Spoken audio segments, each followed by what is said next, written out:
Friday, May 10th, right at noon. So I'm waiting for Andy, Mike, and Rick. Andy from Sailing Soleil and his buddies Mike and Rick are going to crew. We are going to have an epic sailing weekend. We're going to try and put on some miles. So first stop's going to be Santa Barbara Island. That's where we're headed to today. And then tomorrow, probably at dark 30, is going to be Santa Cruz Island up in the northern Channel Islands. So we're going to put on a lot of miles. We're going to be underway quite a bit. So we're here in San Pedro, and we're going to go to this little island, Santa Barbara Island. You know, as the crow flies, it's going to be 42 ish miles, maybe a little closer to 45. But the wind, we'll take a look at what the wind's doing. So unless we're like motor sailing, we may have to tack back and forth. So that's where we're headed. The first thing I typically do, since I know where I'm going, is I'll go to the National Data Buoy Center, and I'll look at the local marine forecast here. So this is National Weather Service. Looks like there's going to be a 3 to 5 foot swell in west, 10 knots in the evening, becoming 10 to 15, and then Saturday, 5 to 10, becoming west 10 to 15 in the afternoon. So we may have light wind again when we start. But the good news is that the wind's coming from the west. So if I come back and look at this, it's like if the wind's coming from the west, we should get a little bit of protection. You don't get a lot here at Santa Barbara Island. But this is the island. It's only 1 square mile. Wow. And we're going to be anchoring in this little spot here. So west wind or a little bit of northwest will protect us. Wow. The next thing I'll do to get kind of just a visual is I'll look at like windy. Windy's a good visualization, but I use predict wind as well. So we look at that, and we're coming from here, and we're going to this island. As you see how the wind would be kind of almost coming right on the nose for us. That's a problem because we can't sail it. We can motor sail with the motor, or we're gonna try and tack back and forth. We put on more miles and and stuff like that. And if I just kind of forward in through Saturday, it's pretty light wind. Well, let me zoom out a little bit. So you can see how there's more wind on the western side here. This is Santa Barbara. So this is like San Nicolas here, and we're going to target this area to anchor on Santa Cruz Island. Now I'll go and I'll look at predict wind here, but so you see there's different weather models. So based on which weather model you want to trust, that you can use that as a guidepost of which direction you want to go because you have multiple paths here. This black one is and actually this is European model, ironically, is kind of more accurate here generally than the American GFS model. But this black one says we basically go off Palos Verdes like up towards Redondo Beach. And then we can kind of start to sail and come down. And then if I click on this play button for the timeline, that kind of, you see where the boat's going, that's following that. So you can kind of see when that is. And, here we're getting in at like 11 o'clock at night. Okay. So it's, what about 20 till 2? Started a little late, kind of shoved off a little bit later, but that's no big deal. We actually have about 15 knots here in Hurricane Gulch, which is pretty nice. We got the guys setting up to sail, so we're actually gonna put the main up here in LA Harbor. All right, we're hoisting the main in the harbor. I'm gonna watch. Let me hang on a sec. Let me put her in gear. Is the stack pack open? Yeah, it's open, but let me give it a little bit of juice because we kind of stalled here. I had to. Keep her coming. Headboard, yeah. Keep her coming. I'll watch it from here. Just keep it coming. It's not doing shit. You've got the main sheet in really good, but let's do the halyard this time. Yeah. I'm like, what the hell's happening? I was watching it spin, like I knew you had it on, all right, like, but why isn't this thing working? Let your main sheet out though. Let your main sheet out. You've got that thing. Yeah. Okay. Now let's go.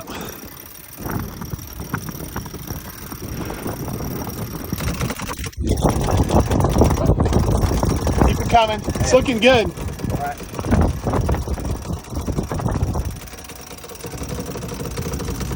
So go ahead. All right, LA Lighthouse, Angel's Gate. Oh, Angel's Gate. That's what they call it? Yeah, that's kind of the nickname. We're in the process of talking through right now whether if we sail, we're going to be a little bit off course, but the wind is good for sailing right now, and we don't know if we'll have good wind for sailing later. But right here outside of Angel's Gate, we've got 16, 17 knots of true. I've seen up to 18, which is actually is heavy for the Genoa. That is. I was thinking you want to throw out the Yankee. So, well, I don't know the Yankee, the staysail. Oh, unless you want to throw out the. So we could, the main's up. That's not going to make any difference. I mean, I don't think like the reefed Genoa is going to do super great here, but we could certainly do the staysail. But you know, the direction that we want to head to is straight up wind right now for Santa Barbara Island, and we need to get a little bit further off course before if we hug the island and go up towards Palos Verdes. We want to go this way a little bit anyways. So we're gonna kick this around a little bit.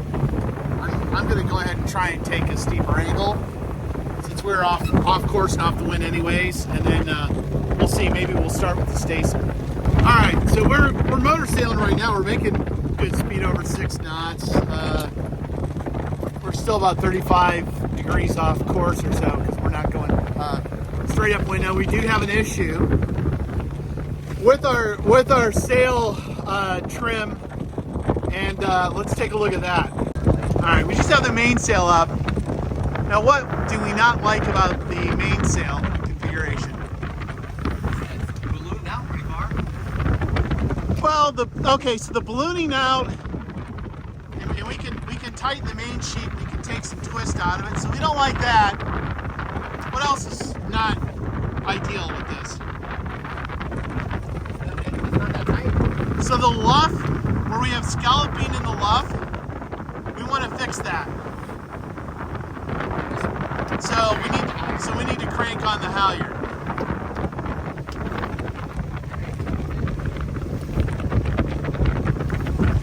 You may go ahead for now, Andy. Before you do that, let a little bit of slack in the main sheet, so we're not fighting that.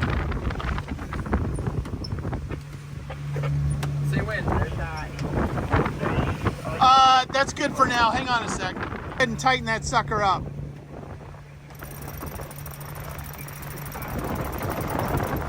Put another wrap on that, and go ahead and leave your main sheet open.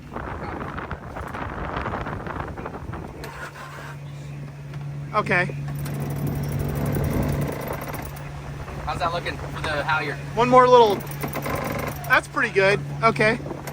Now go ahead and close the main sheet. Take that off the winch, and let's go ahead and pull the main sheet in. And you don't have to do too many wraps in the main sheet because we don't want to crank it down like super hard, but that's good.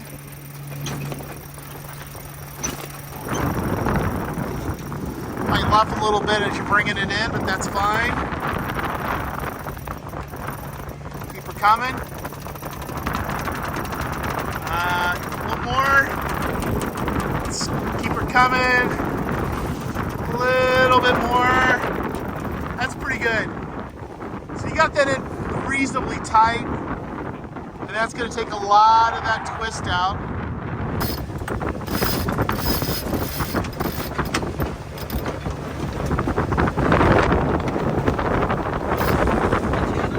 Yeah, it's right under your right knee.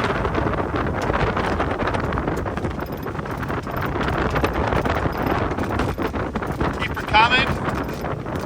Is that all right on that shroud? Keep her coming. Let's get her off the shroud a little bit. A little bit more, if you can pull her in a hair more. Okay, that's probably good. My question is did that sail make any difference or not? Let's have a look. 7.2, 7.4, 7.6. I'd say we're going a little faster.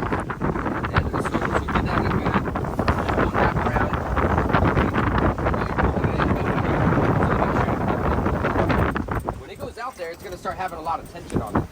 So what you're going to want to do is you grab the rope with your pinkies towards it, you know, when you're pulling it, and then when you're going to put more wraps around it, go like this, so that your hands don't get caught in there. There's going to be a lot of tension on it. About four wraps when it gets tight. Okay. There you go. 4. So around. You know what I'm saying? Like don't get your finger caught in there.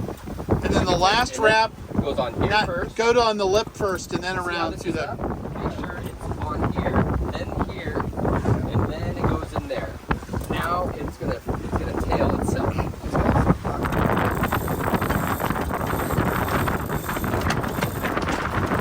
Okay, doing well. Keep it coming.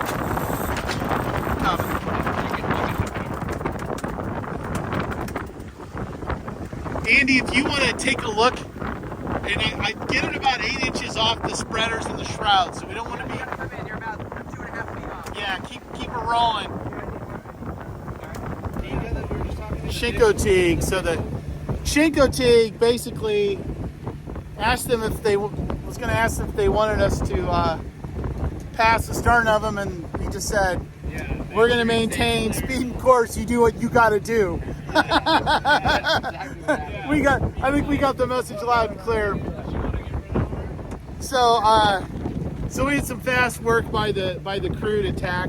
We had like 0.8 nautical miles, so we would have been fine either way and clear. But I like to maintain a larger buffer. What's this thing sail called? Genoa's a big. So that's the Chico teague behind us. We're going to be clear of him, and then we also had this fishing boat.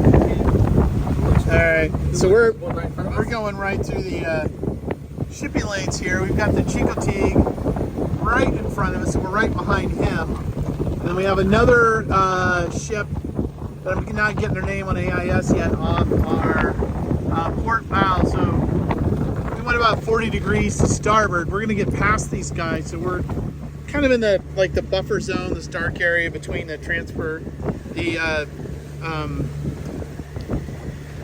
traffic safety scheme, separation scheme. Sorry, we're gonna peel off and go to port behind this ship as we get a little bit closer, and then we'll be past the shipping lanes and get the hell out of the way.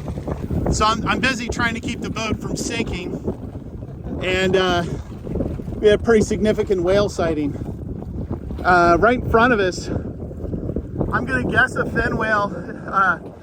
There's one right there. Look at that. That's a big one. How many of you guys seen? How many do you think are out up here? Multiple or just one? Maybe 2. All right. Hope I'm not blocking your view too bad. Actually, I don't want to touch the canvas. I don't want to get. Wow, that's a big one. That is huge. That's probably a fin or a blue. I mean, it could be a blue. I don't know if the blues are here right now, but the fins are here in mass. We've been seeing them. Yeah, that's a fin. Wow, that's that is a huge fin. Holy crap. Wow. I didn't get a great shot of that.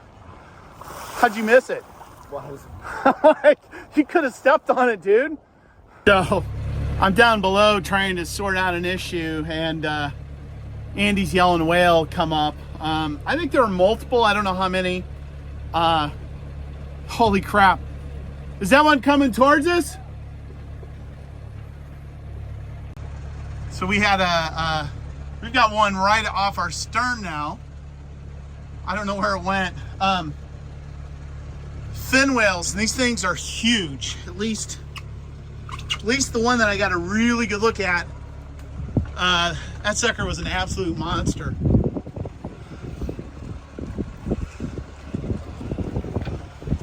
They're off our bow, but one of them just came up on the stern. All right, I just caught the tail end of that one.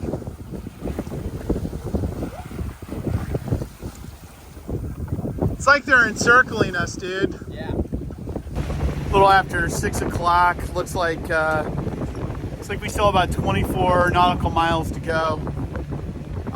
We've slowed down a few times to troubleshoot the bilge. There's a whale. Way out in the distance. Oh, yeah, that's a good one.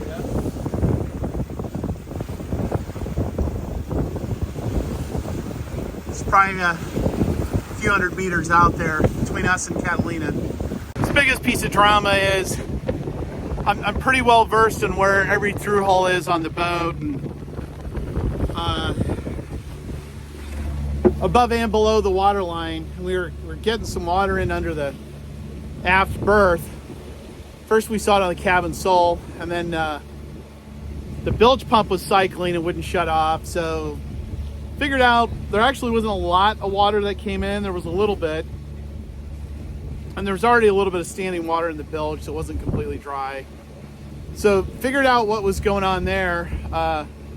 The intake for the bilge is just completely full of oily hairs and stuff. So this is an episode of Cooking on Keel Dragger. Andy designated Mike the ship's cook. So what are we making? Tonight we're gonna have some carne asada tacos and some we have some cilantro with onions chopped up. We got some homemade hummus. Homemade hummus. Making some, yeah, these are gonna be great. Right on. Asada. Look at this. That is a serious upgrade in cuisine here on Keel Dragger. All right, I'm just checking in. It's just right about before 10. I got maybe 2 or 3 hours of sleep. I needed it. I was dead tired. I'm gonna go hop up here, but we're moving along pretty good. We're actually we just cracked 3 miles left to go, so we're slightly less than 3 miles to the island, and I have been told that we can see the island from here, so I'm just about ready to go up and check it out. All right, we're within less than 2 miles. We are going to go ahead and drop the main.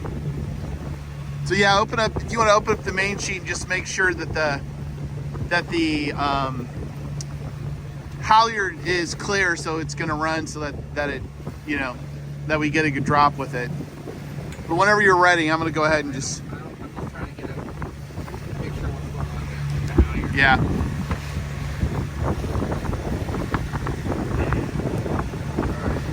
I'm gonna open the main sheet. All right, let's do it. Alright, main sheet is open. I Main don't sheet know is- how well this is flaked. I think you're. You want to jump? Yeah, just go for it. Drop it? Yep, drop it. I wish my main came down that.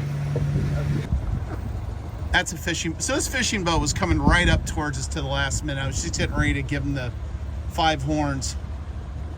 The That's the kind of talking about. There's a big ass ocean, and you got to do that close this late at night in the dark. Yeah, Come on, it's just look how not- close these guys came to us. It's just.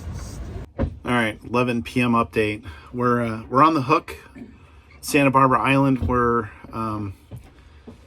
all snubbed in and everything, and we've got about 55 miles to go as the crow flies.